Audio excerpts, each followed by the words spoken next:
السلام علیکم ویورز، کیا حال چال ہے؟ امید ہے آپ خیریت سے ہوں گے۔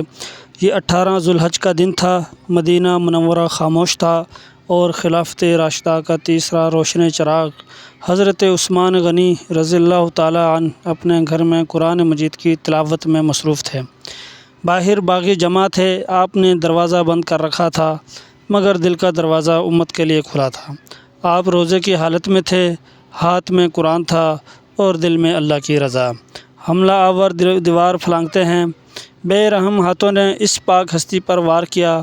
قرآن کے صفحات خون سے تر ہو گئے اور زمین نے ایک مظلوم خلیفہ کا لہو اپنے اندر جذب کر لیا۔ یہ عثمان تھے، وہی عثمان جنہیں ذوالنورین کہا گیا، جنہوں نے قرآن کو ایک رسم الخط پر جمع کیا، جنہوں نے اسلام کے لیے مال و جان قربان کیے اور آخر کار اپنی جان بھی اللہ کی راہ میں دے دی۔ اے اللہ، عثمان پر اپنی رحمت نازل فرما، ہمیں ان کے صبر، حیا اور استقامت سے سبق سیکھنے کی توفیق دے۔ آمین ثم آمین۔ اگر ویڈیو اچھی لگی ہو تو شیئر لازمی کریں۔ اگر آپ چینل پہ نئے ہیں، چینل کو سبسکرائب ضرور کریں۔